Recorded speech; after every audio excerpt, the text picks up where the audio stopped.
Warning, Wrestling POV Global is not suitable for all ages. Viewer discretion is advised. This is Javier Oist. I write for ProWrestlingStories.com, and you're listening to WPOV Global. Wrestle POV Global Black and Yellow brand. It's your point of view on the global stand. From north to south to east to west, they got you covered like a blanket. But I digress from elite to the hot topic. AEW Impact New Japan, they got it. Have you laughing so hard? Have your belly aching? Heard any different? I'm sure you're mistaken.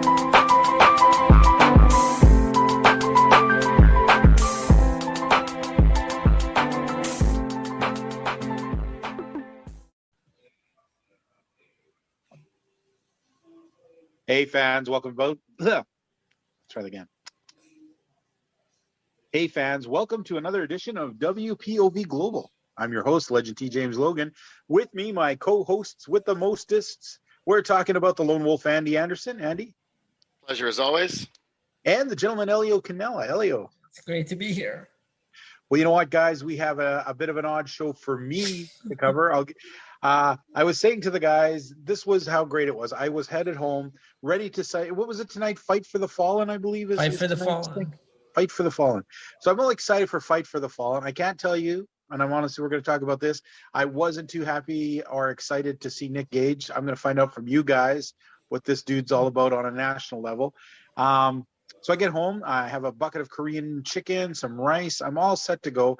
Turn on my PVR and nothing's recording. I'm already like 20 minutes behind, so I figured, I'll go through the commercials, catch up with you guys. Well, the Olympics are playing. So here in Canada, I go and check, and it says TSN 5, which is a channel I know I don't get, but I tried. Nothing. And my computer's in the shop, so I can't even find an illegal stream as I'm talking to you guys on my phone here. Doesn't it work on your iPad? Doesn't it work on your iPad, though? My iPad is old enough. It's a fourth generation that it does not stream live stuff like that. There's just not enough memory left in it. Yeah, and RAM in it. So unfortunately, we're going to go into tonight's show. I have a list here. I'm going to be asking some specific questions that popped up in my mind looking at these. And we're going to get the view from Andy as the wrestler and Elio as the fan, what they saw in Fight for the Fallen tonight. In the end, we're going to determine whether it was worth watching, and we're going to give it our report card. So I'm very interested. There are a lot of questions going into this. There were some things promised by AEW. Let's see if they deliver. Now, before we get in there, let's talk about our Elite. No, we don't. We've changed the name. It's no longer Elite Delete. It is Bomb. Dynamite or Bomb. Yep. Dynamite or Bomb. Dynamite meaning that the moment you turn it on, you're watching the guy, whoever we picked as the Dynamite or Bomb series, and you're looking at him and you're telling right now, is this guy ready for prime time? And the character he is, not who he is, not his reputation from yesteryear or potential of what you think he could be next year. At this moment, the character being portrayed, is it Dynamite? Is he cool, ready for prime time? Or is he a bomb? Not very good. Is he sending down to the, I don't know, what other crazy shows they got there? 24-hour.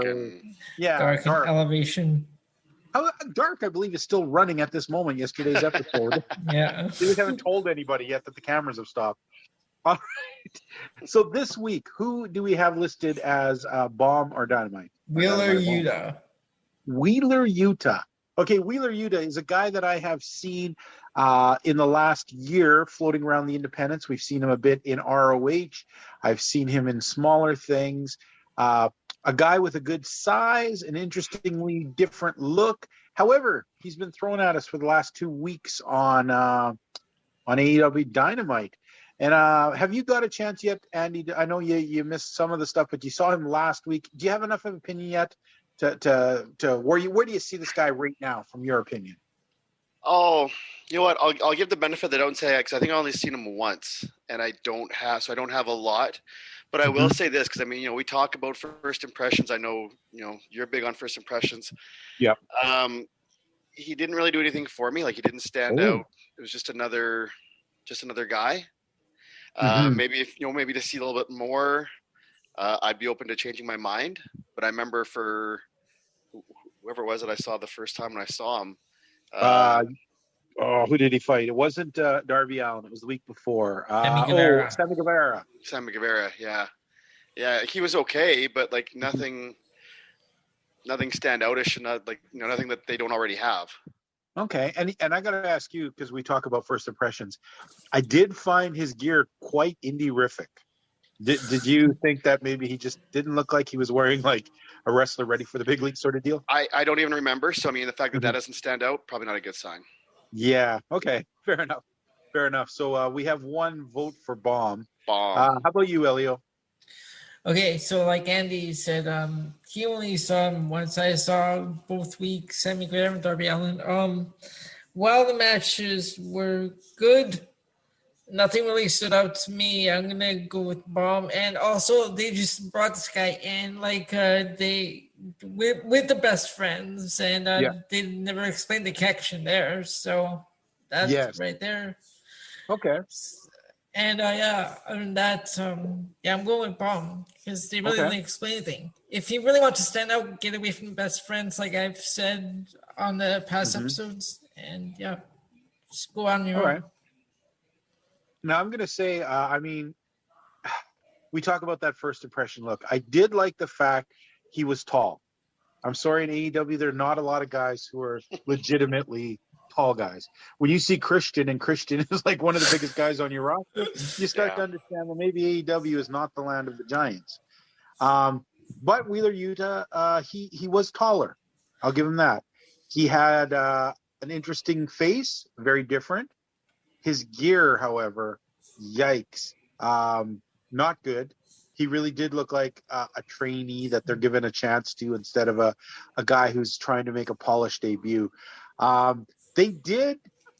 I'm not going to go 100% and give them crap about not explaining. They did slightly explain Wheeler Yuta's connection with the best friends. Just it wasn't very clear enough so that I actually had to kind of go back and say, did I hear that right? And they just sort of, even Jim Ross brought it up, like, well, why is this guy out here with Orange Cassidy and stuff? And they vaguely. And this is what I don't like sometimes about AEW. They bring somebody in who's been floating around on the independents, and they expect you to know who he is. Yeah. Like you're just supposed to know that this dude fought for Florida Championship Wrestling, or he fought for NWA, whatever. You know what I mean? They just expect you to know things. And that is not a good tactic. You don't see that in the WWE. I mean, they go so far as when they bring up a guy from NXT, they don't even acknowledge NXT. It's a whole different thing that they try and tell you who this character is right now, who they're introducing to you, even if they've told you for a year that he's someone else. But they're very clear about who he is at that moment. They did mention a connection between Orange Cassidy being a mentor and trainer of Wheeler Yuta. So that explains sort of his kind of connection there. But they really downplayed it. And which is bizarre because they're playing all this stuff up with QT Marshall and Cody Rhodes. So I guess there's no room for another trainer. I don't know, but it would make sense if they just kind of dropped that a little more and mention that, because all of a sudden, it's hard enough time that you took someone established like Chris Statlander, and for some unknown reason, she's hanging out with this group of losers. Now this guy just comes out of nowhere and he's hanging out with them and he gets, national television time 2 weeks in a row. It's confusing to say the least. However, I do see a potential in him. I am not going to say Dynamite or Bomb. I'm going to reserve on this one just a little bit because I like the size. I like the potential, but he's got some things holding him back. His presentation definitely needs work. The announcers need to work a little more. And by God, man, buy some gear that doesn't look like you're just wearing some shit that you were worked out in and then they told you had a match. Okay? Not a fan of that kind of thing. So I'm going to go in between, but we'll have to officially name him as Bomb because you two guys put him as such this week. So, all right, Wheeler Yuta, get your shit together if you're going to be on AEW Dynamite, bro. All right. What do we got for hot topics this week? Actually, we have numbers and comments for the. We do? Yep. Oh, I skip it too fast, Elio. I'm getting all excited. Tell me those numbers, my friend. Tell us some comments. We have 80% going with Dynamite, while 20% went with Bomb. Wow. Wow, that tells me that he made somewhat of an impression with some people. Apparently. If it had been more of a split, I would have thought people are just not sure. But 80%, that's a good number, Andy. They might try and I'm surprised. Yeah. And yeah, me too. we have 2 comments. Rick's round the third writes, rather watch Sorry. rather watch a Miro match. Oh, hitting below the belt, Serrano. And Maston Mullins says he won't last long anyway. Oh, well, they were not part of the 80% that voted, obviously.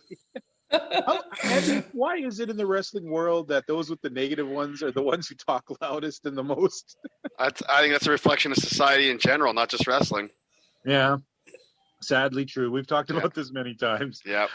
All right, Elio, let's go on to our hot topic this week. So for the hot topic, we have, did AEW make a wise decision bringing in Nick Gage?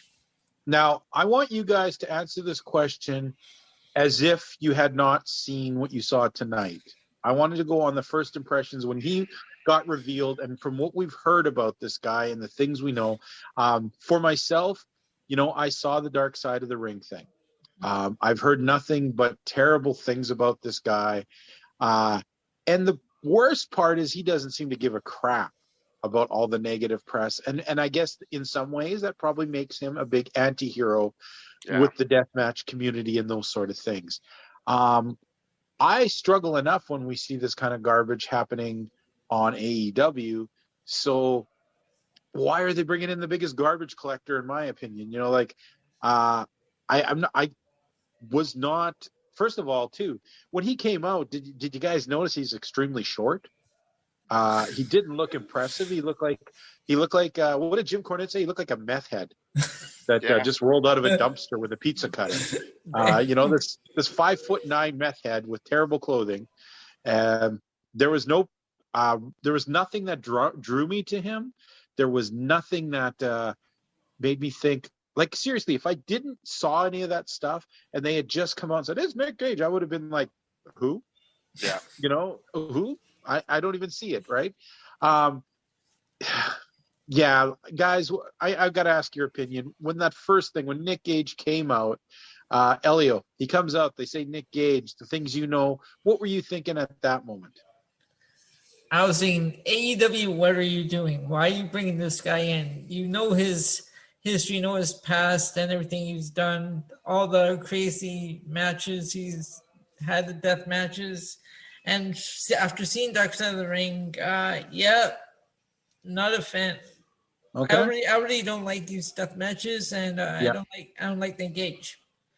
What he does is not wrestling, and I think he reminds me of Jimmy Havoc. Oh yes, and we had our problem. Just only worse, and Well, you know what? I when I was thinking of this too, I was thinking this probably gets under Andy's skin a lot too, is the fact that every portrayal we've seen of Nick Gage seems to think that he doesn't protect the guy he wrestles. He instead actually exploits that and can become a dangerous liability in a ring. Andy, after the things you've seen besides tonight, we're not going to talk about what happened tonight till we get there. Your opinion when they said, okay, this is Nick Gage, the dude from Dark Side of the Ring, the dude who sliced open David Arquette's carotid artery and just about killed a D-level. He was a D-level actor. I mean, well, maybe that's not so great, but you know what I mean? Yeah. No, a similar vein to you guys. I mean, except I didn't see the Dark Side of the Ring episode, so it's mostly just what I, kind of hear, what I read.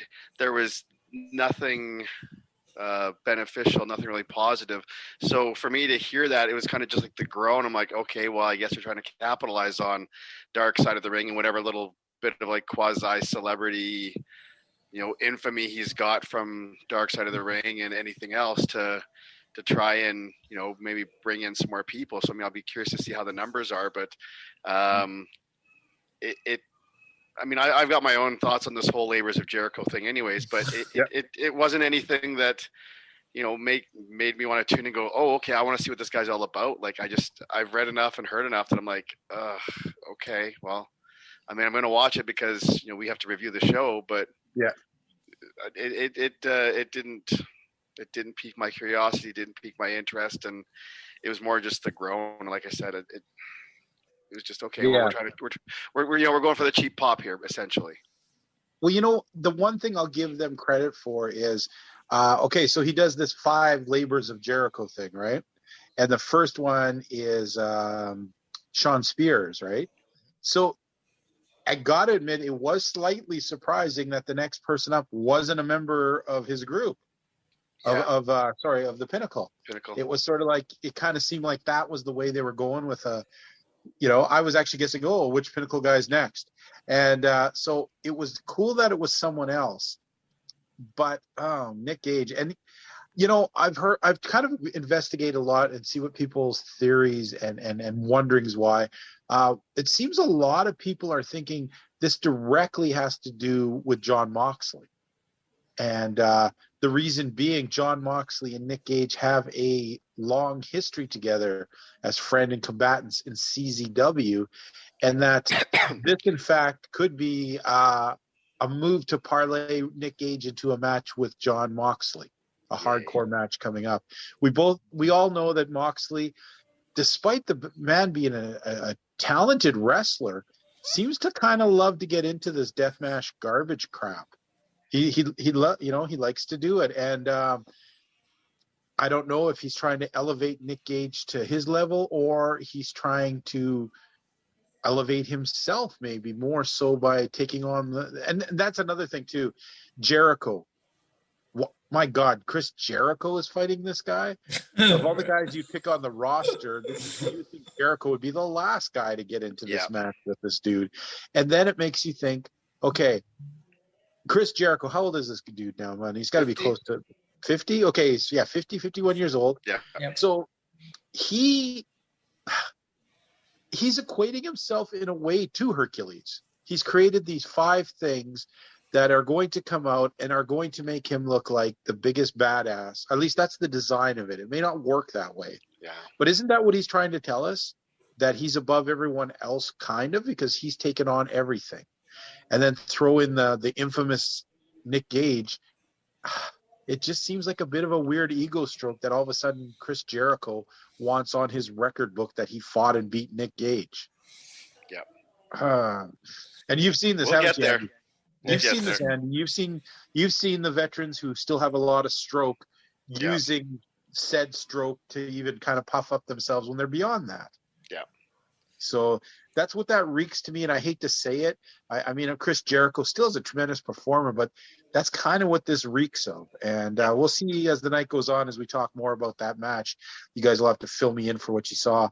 Do we have any comments on this one, Elio? We do, and the fans have spoken as well on this one, with 25% saying yes, while 75% said no, it wasn't a wise decision. So a lot of people are leaning towards a negative for Nick Gage. And, okay, do you have some comments? The way you laughed, I'm going to say you do. We do. Josh Sanders says, it's a good heel thing to do by MJF. I like the thought process, even though I don't like MJF. I'm not sure where he's going with that train of thought. That makes no sense to me, Josh. I'm sorry. You might have tripped and banged your head that week when you wrote that. I just don't get what you're getting at there, because if anything, shouldn't it be a weird thing of having Nick Gage? Okay. And Maston Mullen says, I think it's cool. Huh? There are people, there's 25% of the people running around out there that think that Nick Gage thing is cool. Well, bless you, man. Alrighty. So I guess we're looking at, the 3 of us are thinking what we saw, and at that moment, not exactly the most positive move for Chris Jericho or AEW.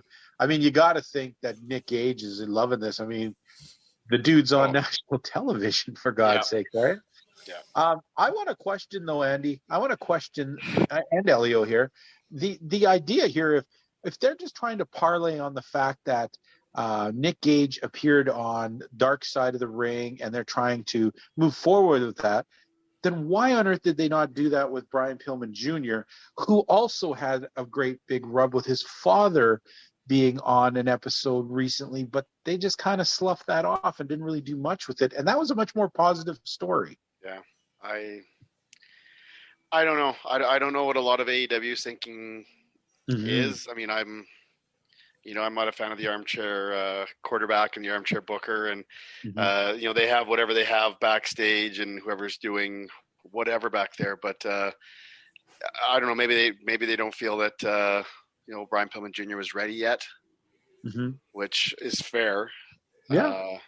But I mean, I hope you're wrong about the whole thing with like Moxley, and this was more just like a one and done with Nick Gage, because what I saw tonight, like that he doesn't add anything to the roster of the show. Nope. No. But here's the sad part: is we've seen John Moxley engage in these kind of crap matches now every now and then, and okay. Anything else you want to throw in there, Elio, before we move on topic? Oh, I'm good. All right. I just wanted to bring up, we have not talked a lot about New Japan Wrestling very much in the last year. The pandemic obviously really affected in Japan, really threw their wrestling out of gear.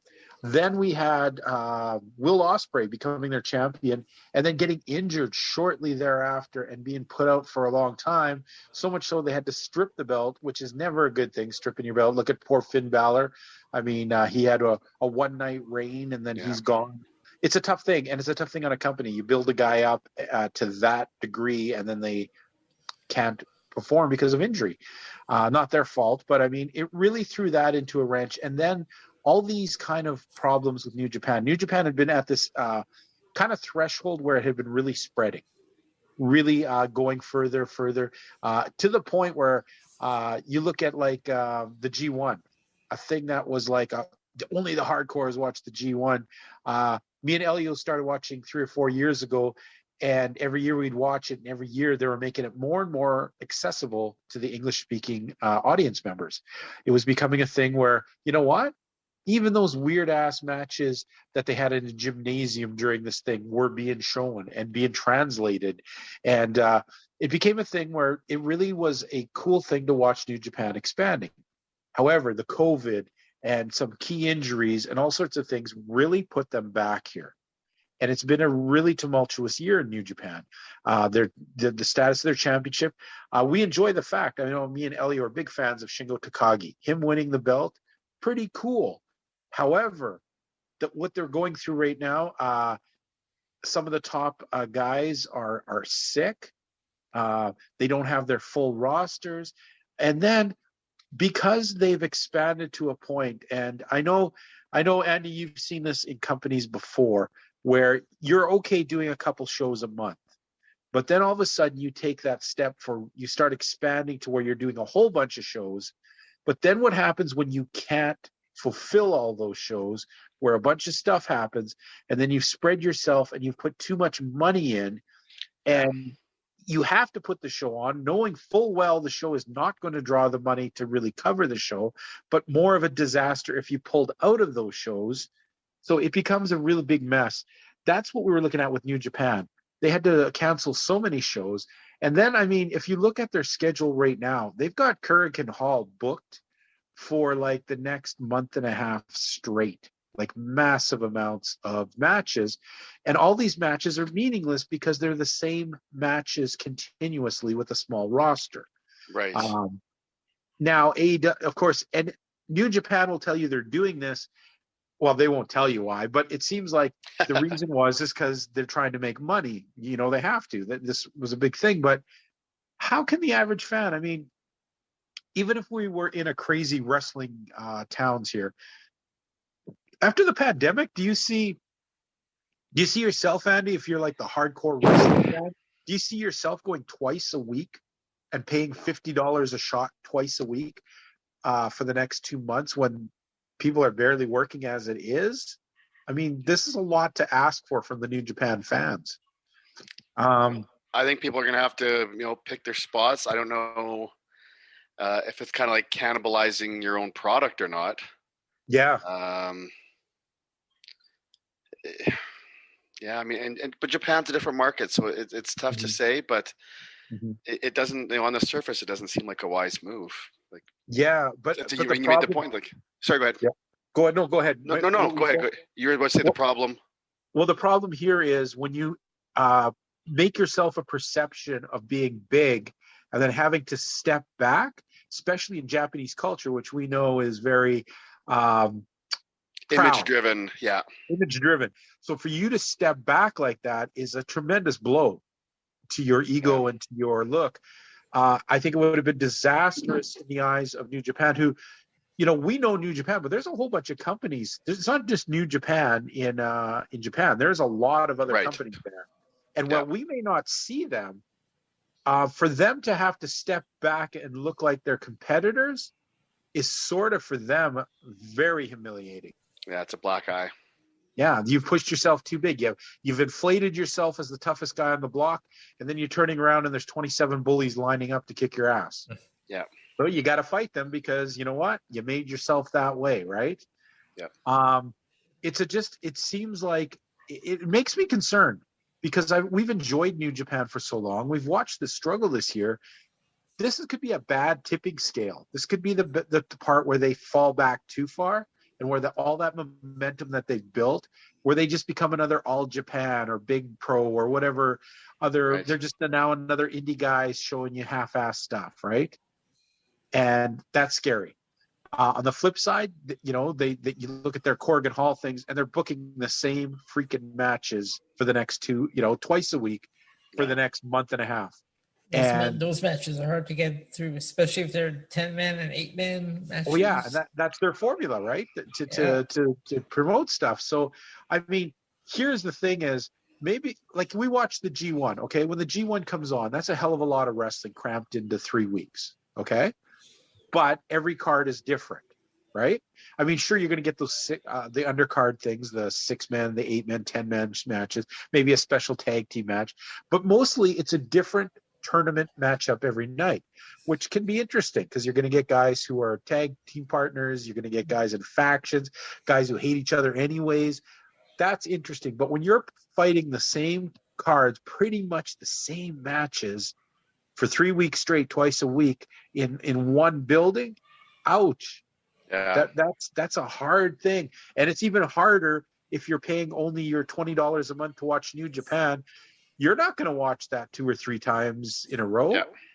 You're going to be like, screw that. I just need to see it once. I've seen it all. I'll just watch last night of it. Well, it's a push on the guys too, on the talent, that they have to be creative and be changing stuff. It's not like an old school, pre-internet WWF tour where Monday they're in Vancouver, Tuesday they're in Calgary, Wednesday they're in Edmonton, and they can do essentially the same matches because there's no internet.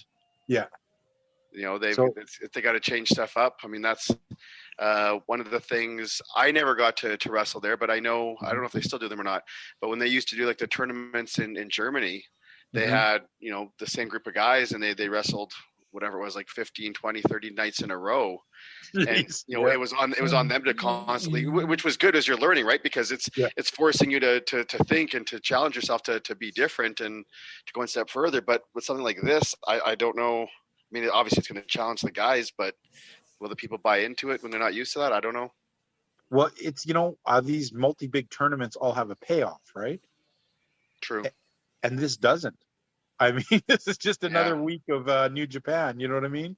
And I think that's what's going to be wearing on the fans. And you're going to wonder in the end if it's only the hardcores are going to stick out for that. I'm hoping it's not that way. So we're going to be monitoring New Japan as the thing goes on. Hopefully we'll see a better turn of events for them. And I'm just not sure what the fix is right now.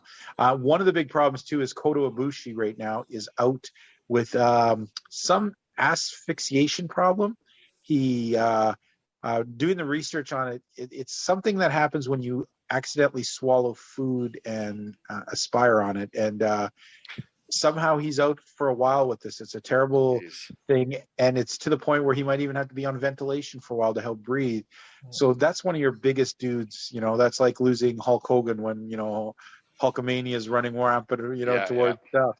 It's a big blow for New Japan. So like I said, we'll see where this goes. I'm not even sure if they're doing a G1 this year. It's been really up in the air. They've dropped it a few times, but nothing definitive, and that worries me. At this time of year, we should have already been either knee deep into it or already talking about the repercussions of it. So I'm not going to hold my breath for a G1 this year. Okay. So, folks, we're going to take a quick commercial break. When we get back, we're going to go into we're going to take a unique look at AEW wrestling this week. I am going to be sitting in the chair with you guys, trying to make heads or tails of just the names and results while we hear from our two intrepid leaders here as they get deep in the muck and tell us what everything's about. Now, before we get there, Elio, tell people where they can write into if they were so inclined to tell us anything they wanted to about the show, about any of our other shows. And I'm even going to give it to go ahead. You do this. Do it. Do it up.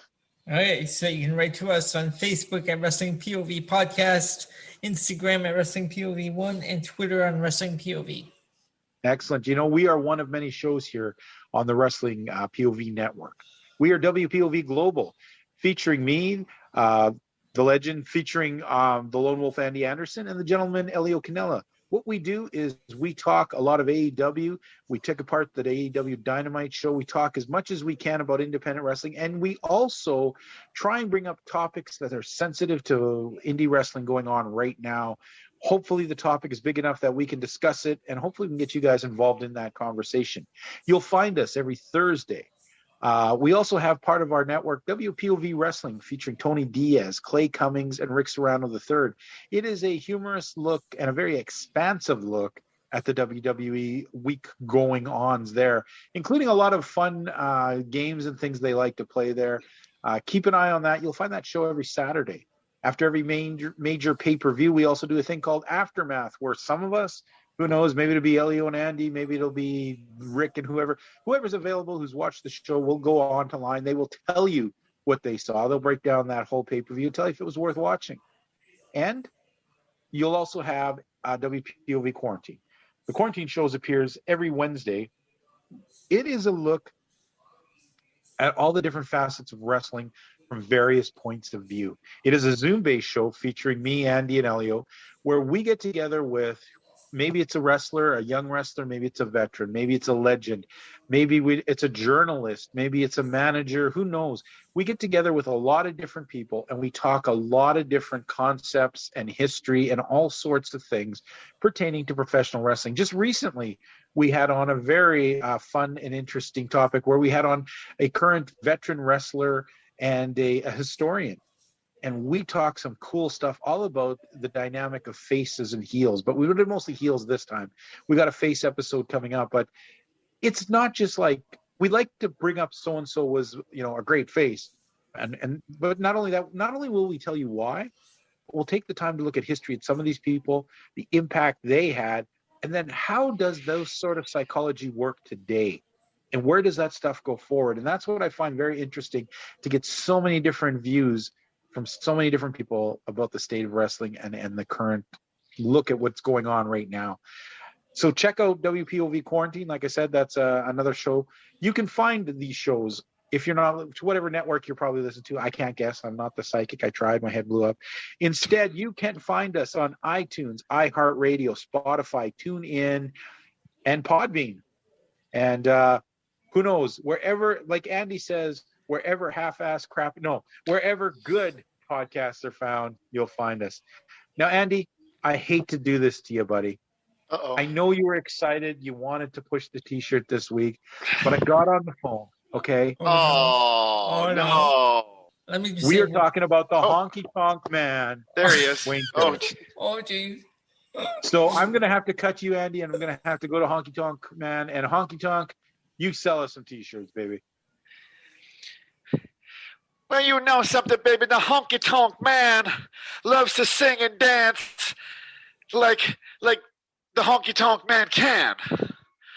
And I'm better than that Elvis Presley. I'm better than anybody else from whenever you want to talk about. But I'm all about the gimmicks. I'm all about the merchandise. And these pro wrestling tees, they've got these guys here, the Wrestling POV. What do they got? They have 4 T-shirts, 5 T-shirts. You guys aren't paying me enough to keep track. How many T-shirts do you guys have? We got 5.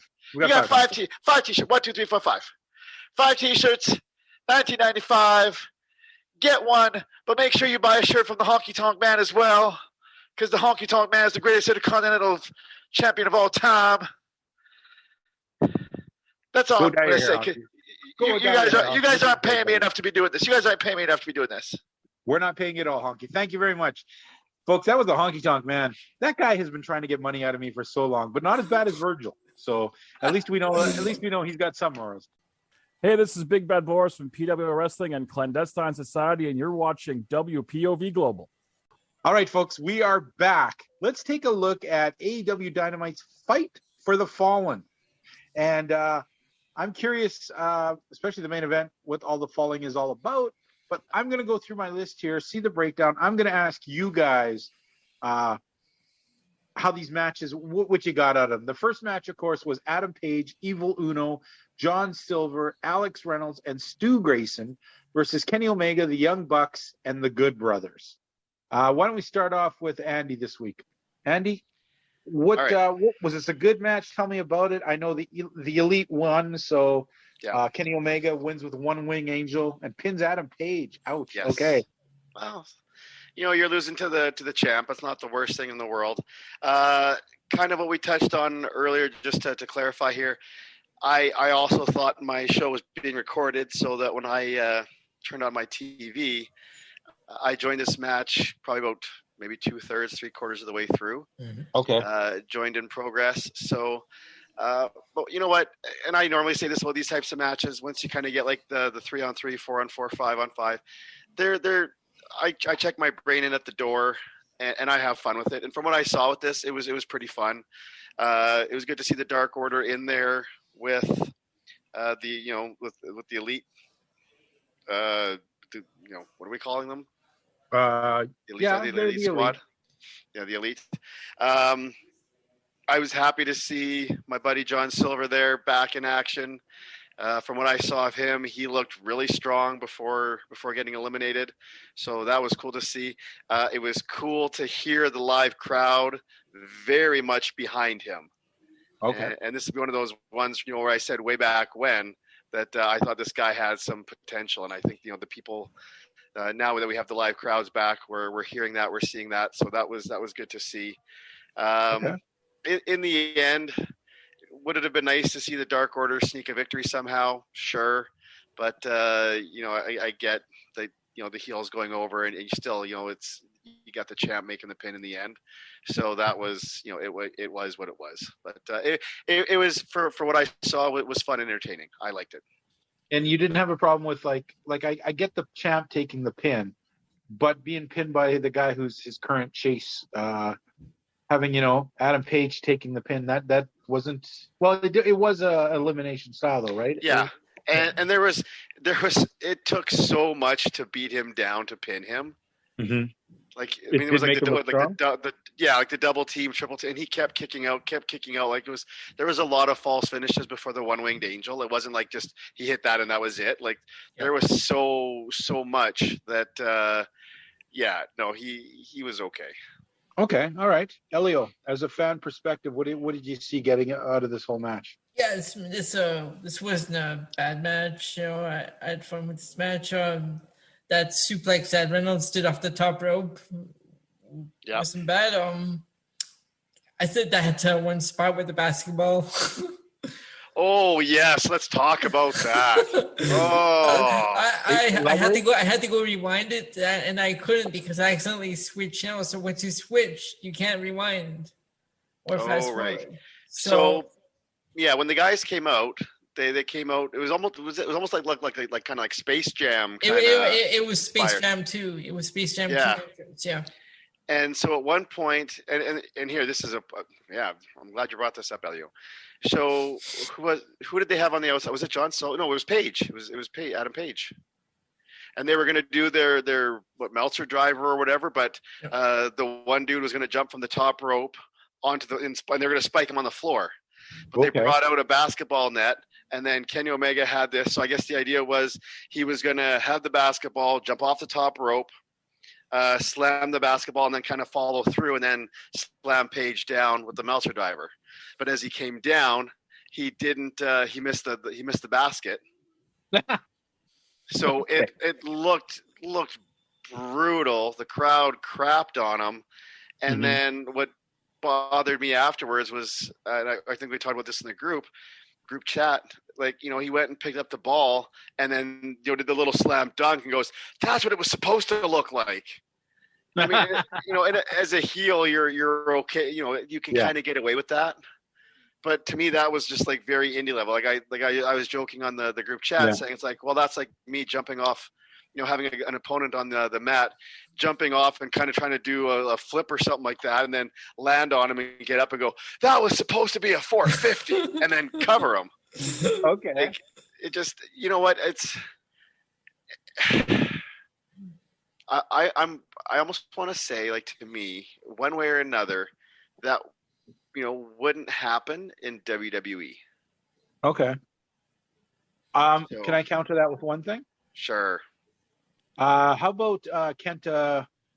What was his name in when he was in NXT? Hideo Itami. Yeah, remember the move he does where he jumps over the rope like he's gonna nail you, and then he just gives you a back kick with the flick of his thing just to be a dick. So kinda, maybe not. Maybe I'm way off on that. You know what I'm saying? I don't know. When you're bringing in no, but I mean, we're talking here about bringing in props. We're talking about bringing in a basketball net. We're talking about bringing, and that's the part that was like, if it just would have been like off the top rope, he did it fine. But it's like, okay, well, here we're going to be super cool, and we're bringing a basketball. We're bringing the basketball hoop. They wheeled one out there, and then it's like he's trying to slam the ball and follow through. Yeah, that's pretty bad. Okay, that's what I'm crapping on that. The fact is, doing that on the outside anyways, that should be a finish, because, like, what the hell? Like, outside the ring, it's a finish. Yeah. But, okay. For me, the match was fine. Just that one spot didn't work for me. Yeah. Okay. And I guess reading on my notes that came forward to me was, I guess Kenny Omega and Don Callis were pushing the Space Jam movie and saying stuff at the beginning, like, go watch Space Jam. Or so obviously there's an AEW payout going out for that. So yeah. Okay. Next, I bet you Andy's going to love this. Taz introducing the FTW champion, Ricky Starks. Ricky comes out, says some stuff. Brian Cage comes out and starts beating up the mariachi. Were they a mariachi band? No, they were like a Dixieland. A brass band. Brass Dixieland. Because what's his name is from New Orleans. Ricky Starks is from New Orleans or Louisiana or something. Yeah. All right. So Elio, tell me what you got out of this whole little promo. Absolutely nothing. Absolutely nothing. Okay. This one just didn't do anything for me. Like, it was just basically a promo. Ricky Starks doing his celebration, and then we get a run in by Brian Cage, interrupting everything and disrupting the whole place. So wait a minute. Let me get this straight. You're telling me that a Taz feature promo, etc., was pretty much nothing?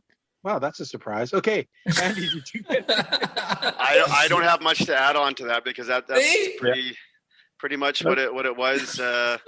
Taz had some little balcony thing set up with the FTW logo on it, and Ricky Starks came out with was it with Hook or whatever? Yeah. I mean, and then Hobbs wasn't there. Was Hook holding roses or something?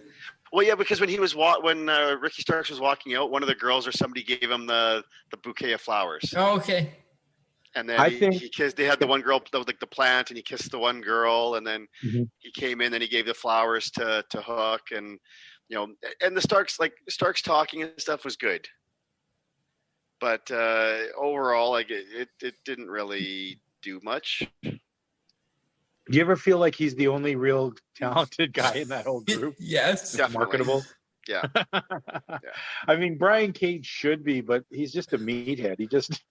The guy has got zero charisma, and okay. I will say, you're saying that though, I will say when he did come out, just to see his kind of face light up and have a smile as more like a baby face thing, that was like the most kind of emotion I've seen out of him. That was a good sign. So, I mean, like I said, I've never really seen him prior to this. So if he's been a babyface previously, there may be something to it, because at least now there's a little bit more going on with the facial expressions. I'm not sure how promos will be, but at least with facial expressions, there was some enthusiasm, some emotion, and I thought that was good to see. So I liked that. Okay, well, I think he's been playing that character of the Machine for too long, where he's supposed to be like an emotional, and it just doesn't work as great. All right. Next, we move on to a match that should be pretty highly anticipated by a lot of people. This is one that on paper I really wanted to see. FTR with Tully Blanchard at their side taking on Santana and Ortiz with Conan.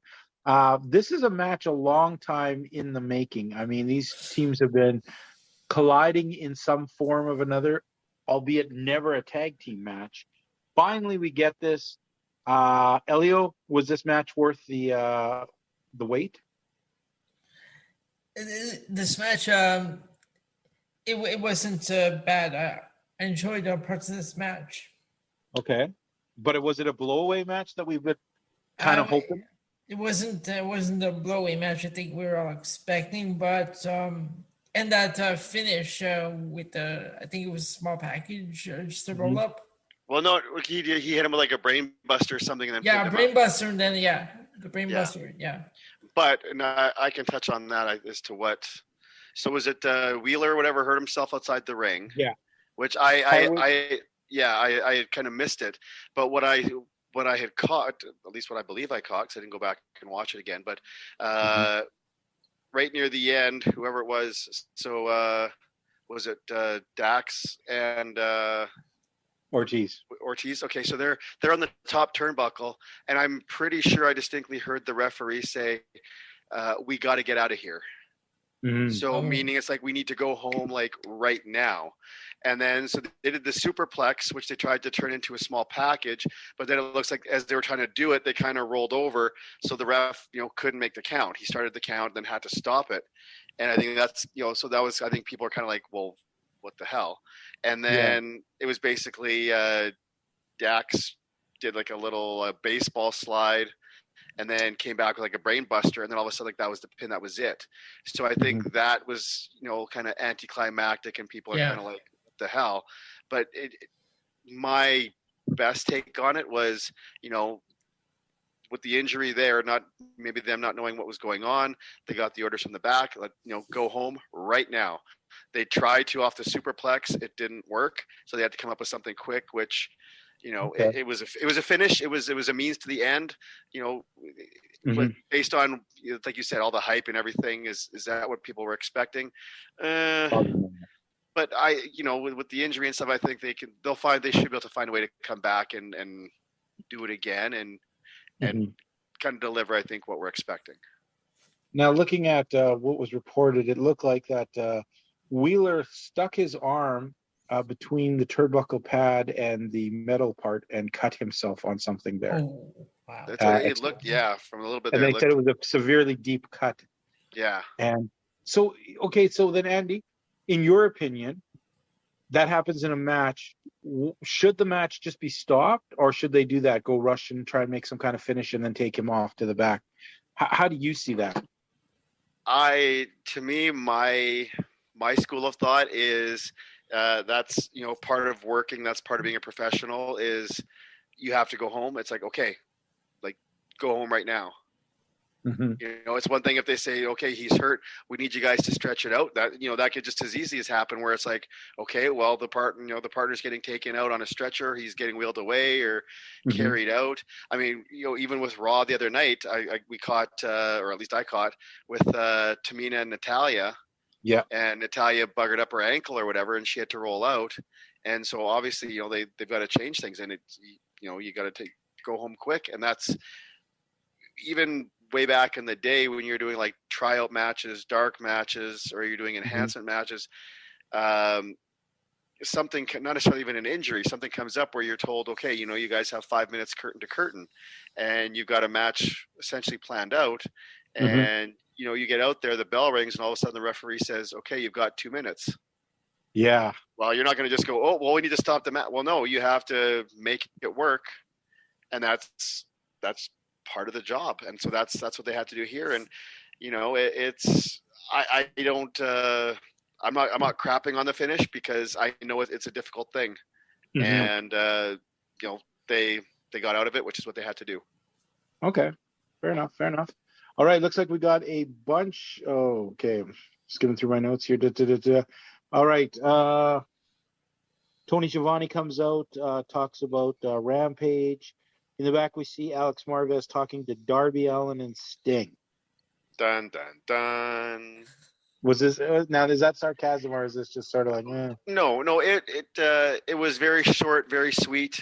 Just because it was announced that they were doing Rampage or whatever was going to come from Chicago, Illinois, on like August 14th or whatever the August date was. 20th. Gee, August 20th, I wonder who's from Chicago.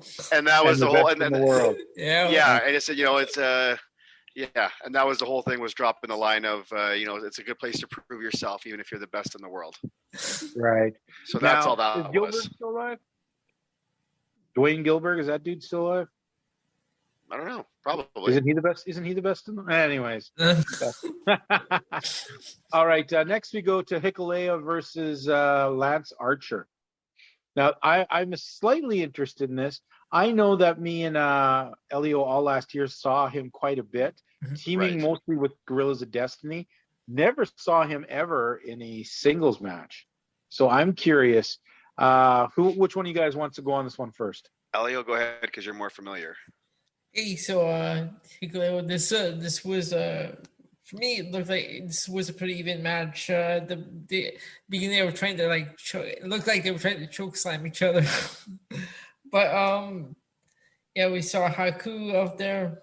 That was nice. He tried to interfere and on Hikuleo's behalf. Overall, this match wasn't bad, and now we get his next challenger, since Lance Archer retains the title. Okay, and of course it said afterwards that it'll be Tanahashi here. Yep. Okay, interesting. Andy, not knowing Hikuleo very much, your impressions of this match and him and Lance Archer here tonight? I didn't mind it. I thought it was a pretty good big man match. They both move well. I mean, we know Archer can move. Now, how do you say it? Hikuleo. Hikuleo. I want to say like Hukilao, like the Hawaiian dance. No, I don't blame you. It took a long time for me to get that. I had to hear it many times on the show before. Hikileo? Hikuleo. Hickeys. There's no hickeys. No hickeys. Well, if he holds you down, he can do whatever he wants to you. But that's true. He's a big man. A big boy. Because he's a big boy. I mean, Lance Archer's a big boy, and he's taller than Lance Archer, so that was something. You know what? Because they talked about Tanahashi, or they showed the promo, and they even said before this match that whoever won would face Tanahashi, and I'll admit, part of me was like, oh well. Maybe they're going to drop the title so that it can be, to go back to Japan for a little while. So it was cool to see Lance Archer get the win. But not bad for a big man match. Like I didn't mind it. And I'm still, I think that sometimes too, but I do remember now New Japan is still trying to expand slightly in the U.S. with their American-based show. And sometimes the winner of this, the U.S. champion, usually heads over there for defenses. So, Elio, so you liked it, and Andy liked it. Okay, this was another match that I had an interest in. All right, we'll go to the back. Alex Marvez is with Cody, asks him about his match next week with Malachi Black. But Malachi shows up and ambushes Cody before he can speak. Nobody ever really gets to speak in interviews here. There's lots of jumping, eh? What did you guys, anything out of this? Anyone want to throw anything about this promo? I got nothing. It wasn't much of a promo, because I mean, it was like literally, I think Cody had like 4 or 5 words before he got attacked. Yeah. So it was quick. A jump angle. Okay. Yeah. All right. Who is it that was it Samurai Del Sol or something? Who did he hit there? Malachi Black. Yes, it says Black kicks Del Sol, and we go commercial. Yeah. Okay. Next we have a Miro promo. Now I've been digging these promos. Was this a good one? I love this promo. His promos have been so great lately. Yes. Calling himself like God's favorite champion, and then ending every promo with the word according to the Redeemer or something like that. Redeemer, yes. Yeah. I love it. Same. I love it. This is the Miro, you know what? And I'm sorry, I've said this before. I'm not going to give AEW credit and go, oh yeah, look, they knew what they were doing with Miro, because to me, they still wasted his first year. Yep. Yeah. Because this is what we should have had from the get-go. But it's fine. It's good to see it finally come around, especially like this, because this is, it's not just, okay, well, this is AEW's version of Rusev Day. This is like Miro doing a different character. And I agree. It's great. Okay, and you think he's pushing for his wife to get a job here? Because I mean, he's been name dropping her a lot in this thing too, and I love it how he mentioned that he was not only, or was it not only was he God's favorite champion, he was blessed to be such a good fighter and blessed to have a double jointed wife.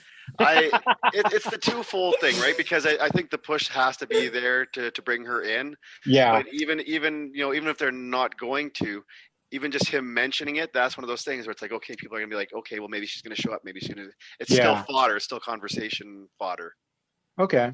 Now I know that you have probably been waiting, holding your breath all week for this, Andy. But QT Marshall and his apology to Tony Schiavone. He's going to hold it another week when Tony's family will be there to see he gives us, of course, a note past the announcer. Guys, does anyone, even Tony Schiavone, give two shits about this story? I don't know if I was preparing food or I missed that. I didn't even get that. So I didn't get that, but I'm gonna going off of what you just said. If I'm Tony Schiavone at this point, I don't really care if the guy is apologizing or not, because we know he's not gonna mean it. What's he apologizing for? For dumping, I think protein shake. Yeah, protein shake over his head. Oh, good Lord, 2000. So what is the payoff here? Tony Schiavone is an elderly statesman. Is there a payoff here? What do we get? Tony Schiavone versus QT Marshall? No, well, you know what? Maybe this would be funny, and this is way out of left field.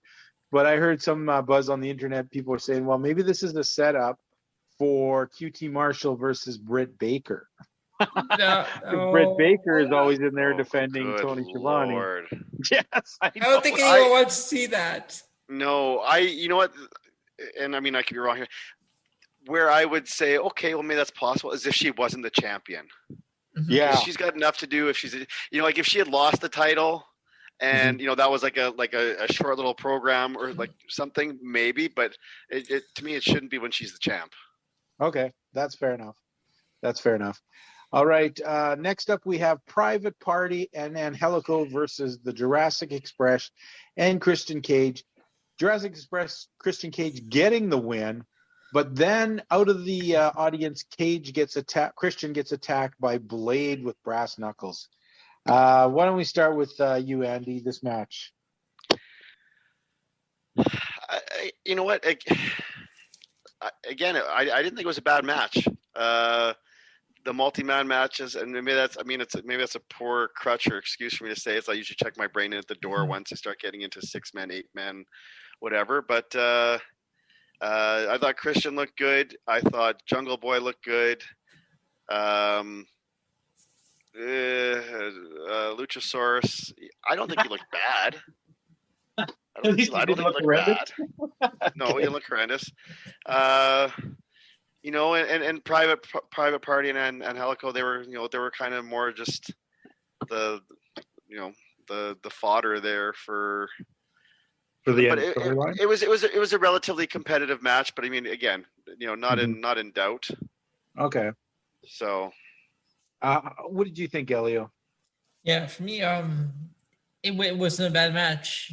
I'm not the biggest fan of these 6-man multi person tag matches, but like Andy said, it wasn't bad. Christian looked good. Jungle Boy looked good. Okay. I gotta feel really sorry for maybe not so much for Angelico and what's his tag team partner, Jack Evans. Jack Evans. Yeah. I don't feel so bad for them, but I feel bad for Private Party. These dudes were everywhere, and then they signed with Matt Hardy, and they are lucky to get a match now in the last couple months. They've dropped all the way down the ladder. Yeah, and they abandoned obviously the whole storyline. Remember where they were suspicious of their manager, and they weren't sure what they were doing. Now they're just full out heels. It doesn't look like they give a shit about anything. We're in. Yeah. We're in. All right. What do you guys think of, and this is what bugs me here, Blade with his continuing attack on people with brass knuckles, when in fact he never actually hurts anyone, and usually in the end he ends up eating the brass knuckles in the match to come. For me, he needs to stop with these brass knuckles and this whole thing they have him doing with attacking everyone with them. Well, I don't think he has to stop. I think he just has to actually do something impactful, hurt somebody enough that it means something. Yeah, that's what I'm saying. Yeah. He doesn't do anything. He attacks them. Like, if you're gonna use brass knuckles, use them. Make it mean something. Fair enough. All right, let's move on to. Okay, I'm going to skip the video package because it's just a Nick Gage crap. Julia Hart versus Thunder Rosa. Let's see, it says Thunder Rosa taking it with a drop kick. How was this match? I know Thunder Rosa. Is it not true that somebody said she was maybe hired as a trainer now in AEW for the women's division? I don't know if that's true, but I think I've heard that. What do you guys? What's your impressions? I mean, Julia Hart, obviously, she's 19 years old, pretty girl with some potential, I think. The Thunder Rosa, was it a good match? You know what? It was better than. Again, it's been several weeks since I've seen. I was Julia Hart or whatever. Julia Hart. Julia Hart, and I mean, she looked, maybe this is in part props to Thunder Rosa for carrying her, but it wasn't a bad match. Julia Hart looked better than the last time I saw her. Mm-hmm. So maybe it's a matter of that she's working with somebody very a lot more experienced. Maybe they've been working together. Maybe it's been a case of let's kind of tone down what you're doing here and just keep the simple stuff that we know you can do well. Mm-hmm. And not try and get too far ahead of ourselves. It not a Matt classic by any stretch of imagination. No, but I didn't. I wouldn't. Yeah, no, but I wouldn't call it like a stinker or when there used to be during the pandemic we always used to kind of complain like, oh yeah, like another women's match that was kind of like, yeah, like it was still better than I'd say it was still better than most of those. All right. Do you see Julia Hart as having a lot of potential down the road? Do you see her, Andy, as developing into like a credible top female wrestler, or is she just sort of that pretty girl who's going to be the manager and have okay matches? Too early to tell. Yeah, 19, it is pretty early. Yeah, way too early to tell. All right. Elio, as a fan, how was this week's women's match? Well, this was better than other matches we've seen her in. Yeah, she's, like we said, she's 19 years old, still has a lot of work to do, but I think it was bad. Okay. All right. So moving on, we have in the back, John Moxley cuts a promo about how he can't get answers from New Japan. He wants a shot back at Archer. Tanahashi comes on. Mox is hit or miss for me sometimes lately with these promos. He's been hit for a while. Was this a good one? I have to cut you off. Yeah. Okay, this is what I think it is. Okay. Yes, it's exactly what you think it is. And we need to pause for a moment because we need to make an addition to the book. Oh. Yes. Okay. And the book covers also, I mean, although this particular instance is going to be a little more national than international. Ooh, okay. But I would like to put the Sports Network, TSN, the official cable provider of AEW Dynamite, I would like to put them in the book for two reasons tonight. Oh. Okay. So, one, because this isn't the first time this has happened where there's been changes because so for those of you that are listening that are in the US and you're watching on TNT, so up here in Canada, TSN is one of our major sports networks, and TSN has 5 stations, so TSN 1, 2, 3, 4, 5. TSN 1, that is like the main major number 1 station. Traditionally, AEW Dynamite appears on TSN 2. Right. So for, though most of us, if we're reviewing, watching, are going to be late, you set your PVR for TSN 2. It doesn't seem like we really get any notices saying, oh, okay, it's going to be appearing on a different channel. Yeah. So, like you, I went to check the TV, nothing was recording. Yeah, nothing was recording. I got home about 10 after, quarter after 6. So that's why it was kind of the first match there was joined in progress because I had nothing to go back and start watching. So not the first time. So that is part of it. And I double checked because in our group chat, I checked with our good friend, Tony Diaz, and midway through the Mox promo, TSN went to commercial picture-in-picture. Oh, no. And it was a long break. Yeah, like during a promo. It came back just as the ring announcer was going, it was introducing Nick Gage. Oh, wow. So like wow. we didn't get the Painmaker entrance. We didn't even really, get a full Nick Gage entrance. It was like, I think Nick Gage was already in the ring. It was like Nick Gage. And that's when we came back in. So we missed, I'd say at least half. Would you say half the promo? Because he was he started talking, and then all of a sudden it just like went into picture-in-picture, and then you're getting the audio of the picture-in-picture, and then that. So for the changes without warning, and for what I'm going to say is one of the most piss poor jobs of going into commercial in the middle of a promo and then cutting off the intros of your main event, TSN needs to go into the book. Okay, so what are we calling this? Um, Because I have something in mind. Oh, you got something? What do you have? What do you have? TSN's egregious acts of atrocity. There we go. I'll take it. Were orphans hurt in the making of it? Slowly, the great book opens. Oh, okay. I'm cool with it. We're not going to forget that one. TSN's egregious acts of atrocity. You just made the book. Bam! Bam! So we can't really go over the Mox promo because he started talking about it, and I think one of the last things we heard was he was like, "Oh yeah," he says, "I'm pushing to go to Japan. I'm pushing to go to Japan." And as soon as there's an opportunity for the champ to go to Japan, it's like, I'm already, I'm out of the picture. And then you were out of the picture because we went to commercial break. Okay. Fair enough. And I don't know that from these notes. So yeah, no. And like I said, talking with Tony, who's located in the US, he said that didn't happen to them. Okay. All right. Well, that kind of sucks because you're right. One of the biggest things, the main event, let's face it, the majesty of the entrances, the music, the full thing for the main event is really what drives the whole show. But let's try and get into this. Our main event finally comes on. We're having Chris Jericho in the Painmaker persona taking on Nick Gage in a no DQ match. It is the second labor of Jericho. Reading these notes, Chris Jericho did, in fact, make it to the end of this match. Okay, Andy, tell me about Nick Gage and the shit you saw tonight.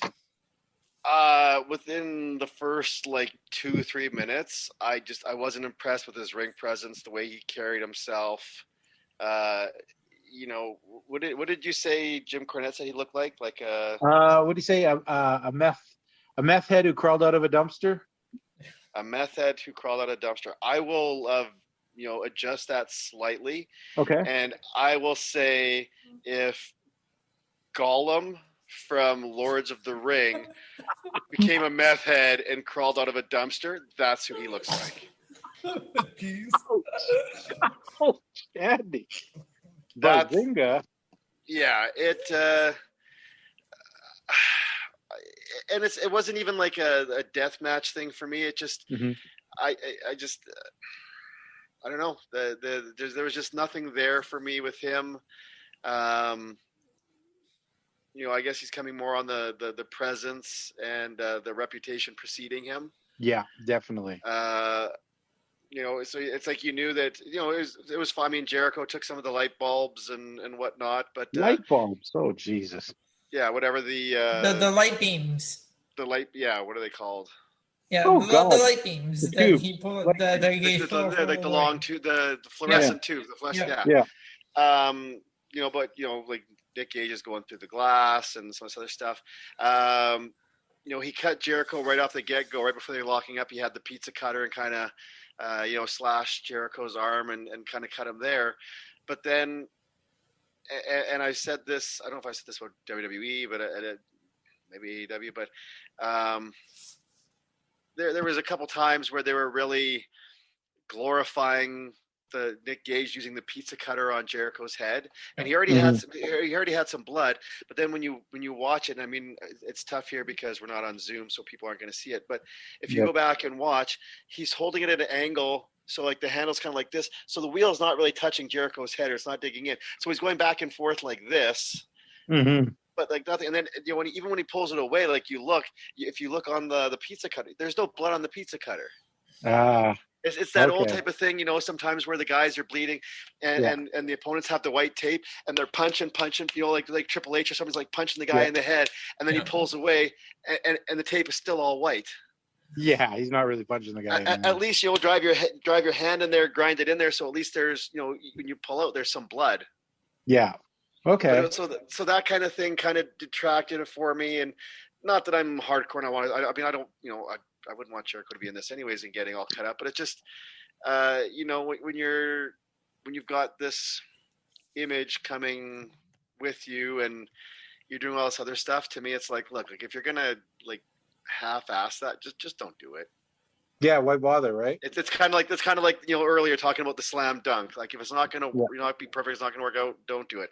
The other thing I'm going to say, before we hear Elios take on this, I really don't like this whole 5 labors of Jericho thing. Okay. I don't think he needs it. He's Chris Jericho. You said something earlier about if it's like feeding his ego or for the matches or whatever.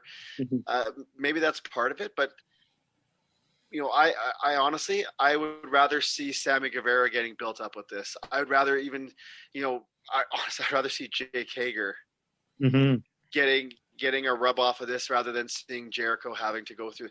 Jericho's beaten Austin and The Rock in the same night, and whether you're going to acknowledge that kind of history or not, we already are going to acknowledge on a regular basis that Jericho is one of the greatest of all time. And, if he's doing this because it's like, okay, well, I'm going to be the grizzled veteran. I'm 51 years old and I'm going to do this. I don't know if he needs to prove it to himself or to the fans, but like, to me,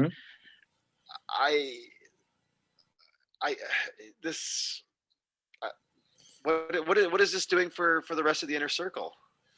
Yeah, exactly. Exactly.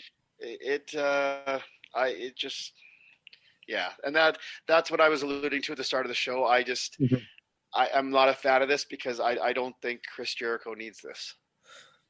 Now, I have a question, Andy. This Nick Gage guy, can he wrestle at all? Can he actually wrestle at all? I have no idea, but I don't really see. And you mentioned earlier, kind of touching on, well, maybe it's for him versus Moxley. I think that's something that's maybe catering to the core people that are already going to watch AEW regardless. Yeah. I don't think that's something that's going to pull in a lot of new fans to watch. Yeah, so to me, it's a waste. I don't think they need to. It's like he brought him in. That was that one shot. You gave him his little bit of TV time, and go back to being a deathmatch hero. Yeah. Before I'm going to ask Elio his take on this match, I was listening to a few other podcasts from other people, all different sort of variants of ideas of what they thought Nick Gage brought or what he accomplished or whatever. I came across a well-known Canadian website that does a podcast, and they talked about how they, and maybe I'd like to see if you guys think this at all, but they said by the reception that Nick Gage got just being introduced last week, that they could see him as a face, as a fan favorite down the road in AEW with those fans. Are they just off here or what? I suppose I could, what? And this is something, again, we've talked about before. We're not the key demographic. We're not the target demographic really for AEW. In a similar vein, when you talk about I don't think it was Nick Gage. Who did you mention earlier about somebody coming out and they just expected us to know who he was? Oh, was it Wheeler Yuta? Wheeler Yuta. Yeah, Wheeler Yuta. Like, again, this is, and I've talked about this where, and you said like WWE, they would let us know. And that's, I've always praised WWE for that, because they're going to make sure you know who the character is, whether they're creating their own history or whatever. It's, to me, that's where, and if they're getting the numbers and this is working, AEW caters to the smart internet wrestling fans. Mm-hmm. And so that's where it's like, you know what, maybe he could become a fan, well, I don't know. They don't have fan favorites and heels, but he could become an AEW a great freak fanboy. Yeah, pretty much. Because this is the guy that, he's willing to put his body on the line to entertain us and whatever. I thought that's what Darby Allin was doing. Yeah. No shit. But you could be right. They could be right. I hope everybody's wrong and he just goes away. Yeah, don't give AEW ideas. In my book, Darby Allin and Nick Gage. Yeah. So in a company where a dude who can fall off a building and be dragged by a car, well, that's just not extreme enough. No. Can we find somebody who will cut his face open with a pizza cutter? All righty, Elio, your takes as the fan. Who I didn't like this match at all. Okay, why?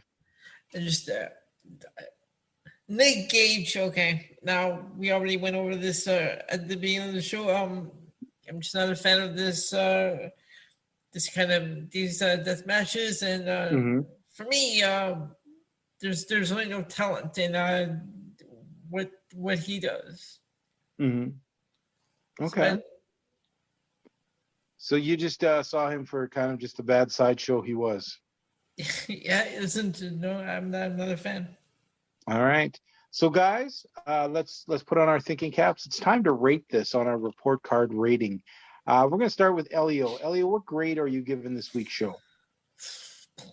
Okay, so there was some good, some it wasn't as enjoyable as the past few weeks. I'm just going to go with a B- here. A B-. All right, Andy?